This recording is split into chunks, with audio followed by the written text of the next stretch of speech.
Right, let's talk about something that might sound a bit too simple to work, but I promise you it's not. 5 minutes, that's all it takes to start rebuilding your confidence from the ground up. And I know what you're thinking. If it was that easy, wouldn't everybody be walking around brimming with confidence? Here's the thing, most of us are doing confidence backwards. We're waiting to feel confident before we act confident. But what if I told you you can actually create confidence through your actions? And it starts with how you spend the first 5 minutes of your day. If we haven't met yet, my name is David. I'm a mindset coach and I specialize in working with gay men, help develop confidence and find clarity in their life. And I've spent the better part of my 50 something years on this planet figuring out how to rebuild confidence. It's been systematically destroyed from being relentlessly bullied through my entire childhood to battling depression on and off and feeling worthless whenever a relationship ended. So I know what it's like to wake up feeling like you're not enough, and we're going to change that today. So here's what I've learned: confidence isn't this mystical trait that you either have or you don't. It's a skill that you can build through daily habits, one morning at a time. And by the end of this video, you'll have a simple, practical routine that can transform how you show up in the world. I want to start by painting you a picture of how most of us spend the day. You wake up, and what's the first thing you do? Grab your phone, right? I used to do exactly the same thing, lying in bed, scrolling through social media, not doom scrolling, but just, checking what was happening in my own little digital world. But here's what I didn't realize at the time. I was also checking work emails, scanning my coaching community for issues that needed my attention, and mentally creating this to do list that would feel overwhelming before I'd even had my first coffee. Big mistake, huge. And I was setting myself up for this cortisol spike within minutes of opening my eyes. And this is where your confidence gets hijacked before your day even begins because your body and your brain is already in reactive mode, responding to everybody else's agenda, everybody else's energy, and everyone else's priorities.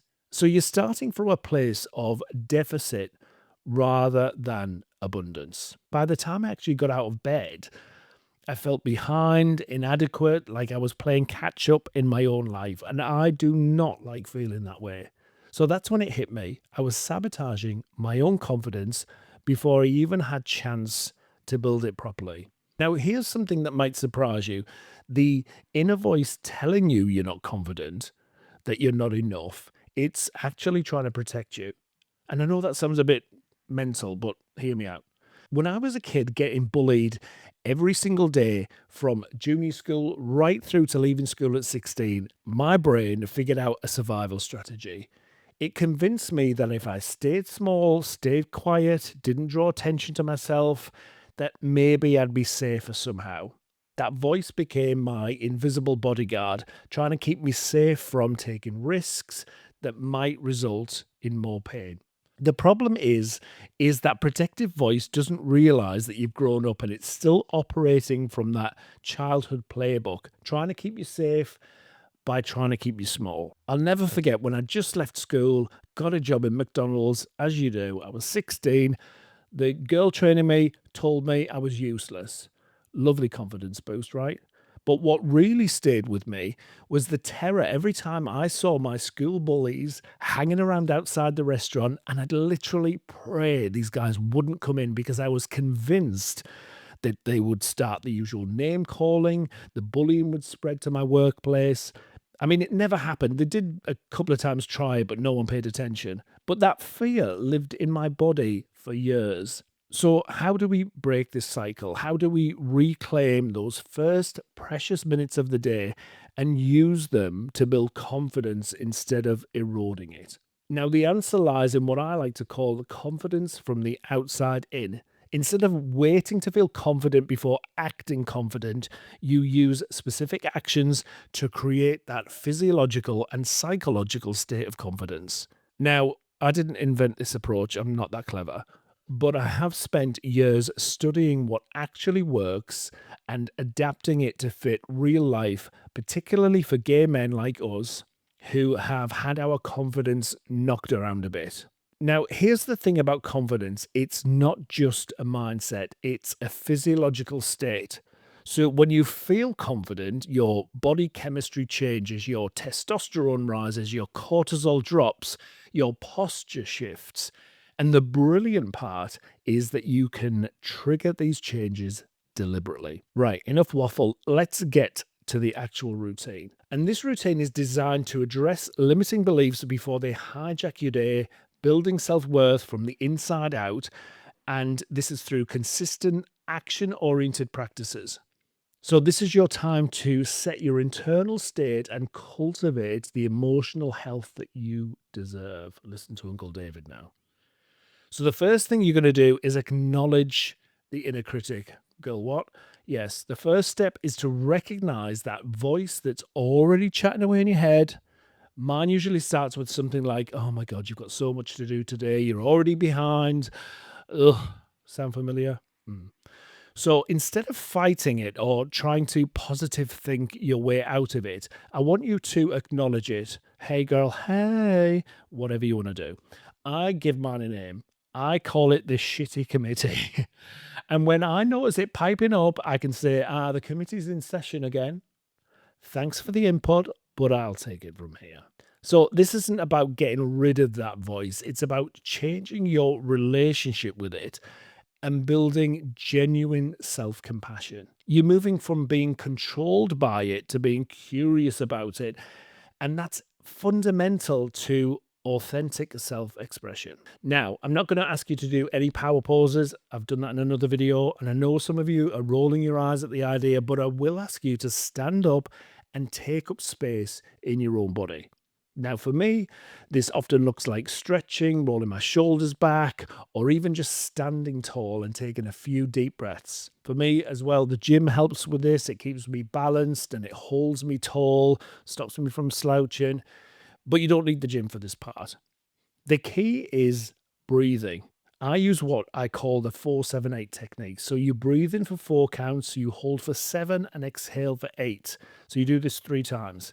And it's not woo woo nonsense, but it is activating your parasympathetic nervous system, the one that creates that immediate sense of control and calm and zen. When I first started doing this regularly, I noticed something interesting, the tightness, the tension, all of that stuff I'd carried since childhood started to ease, and my body began to remember what it felt like to feel calm, safe, and peaceful. Instead of starting your day with, what if everything goes wrong, like Debbie Downer, we're going to ask different questions. So, how can I instead of I can't because?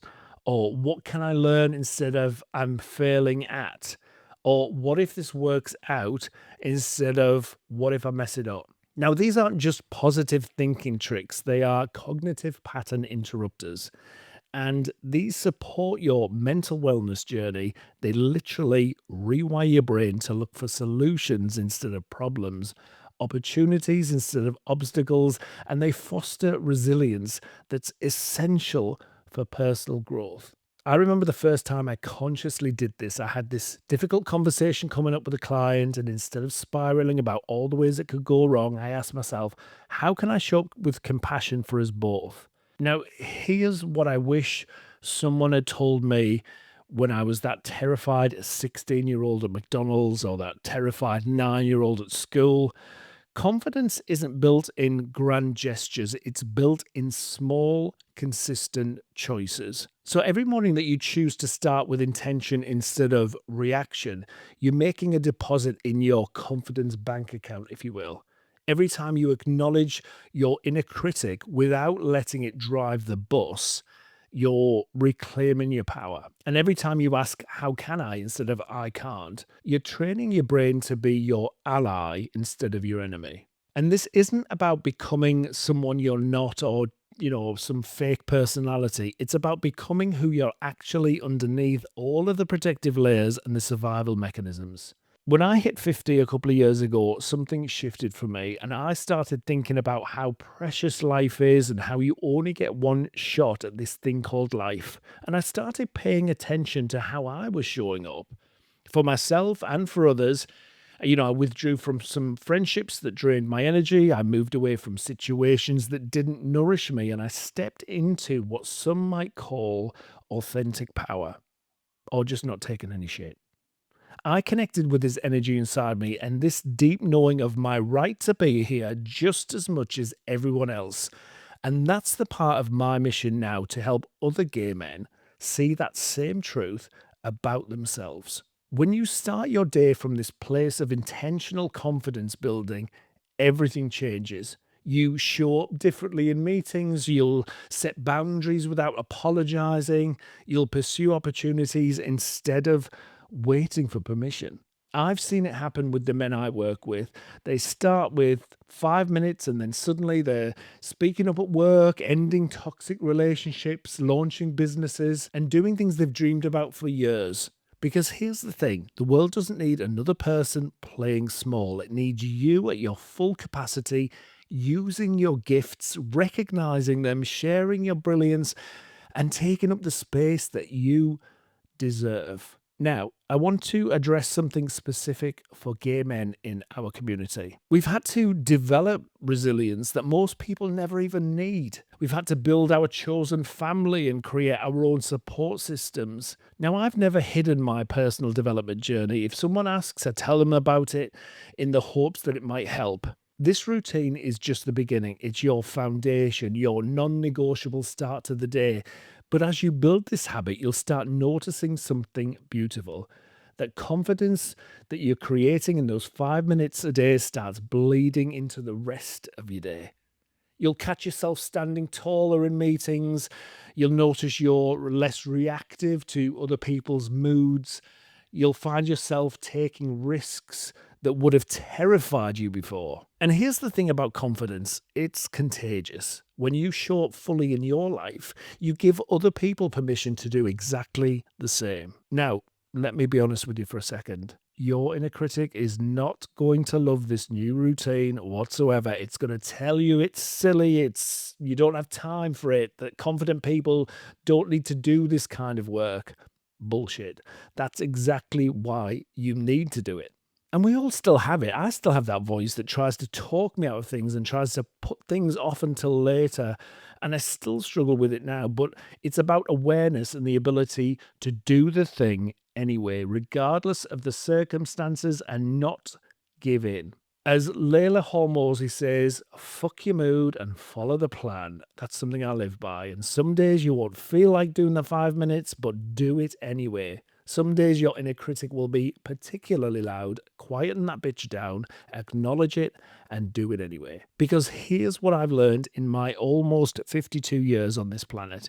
We can all beat ourselves up about stuff, but that doesn't help. In NLP, we talk about there being no failures, only outcomes, and as a result of that, lessons. So every morning you show up for yourself, even when you don't feel like it, you're proving to yourself that you are worth showing up for, and you are. Now, if what I've shared with you today resonates with you, if you're ready to stop waiting for confidence to magically appear and to start building it intentionally, I want to invite you to something special. I've just created a new community called the Mindset Mentorship, and this is specifically for gay men who are done playing small, ready to step into their authentic power. And this isn't just about morning routines or confidence tricks. This is about fundamentally transforming your relationship with yourself through proven mindset coaching techniques and genuine community connection. Inside the community, you'll get direct access to me for personalized support and coaching and accountability. You'll have resources, frameworks focused on self improvement, well being, but most importantly, you'll be surrounded by other brilliant men who understand the unique challenges that we face as part of the LGBTQ plus community, and they are committed to rising above them together. This community exists because I believe every gay man deserves to live authentically and confidently without this constant inner commentary telling him is not enough. I've seen too many incredible men waste years waiting for permission to be themselves, and I refuse to let that continue. Your inner critic might be telling you right now, in fact, that you don't need support, that you just need to figure this out on your own and everything will be okay. But here's the truth: the strongest people I know are the ones who had the courage to ask for help and surround themselves with people who see their brilliance even when they can't see it themselves. So the link to join is in the description below, and your 5-minute morning routine starts tomorrow, but your transformation starts right now. So stop waiting for confidence to find you and start building it one morning at a time. And I'll see you on the inside.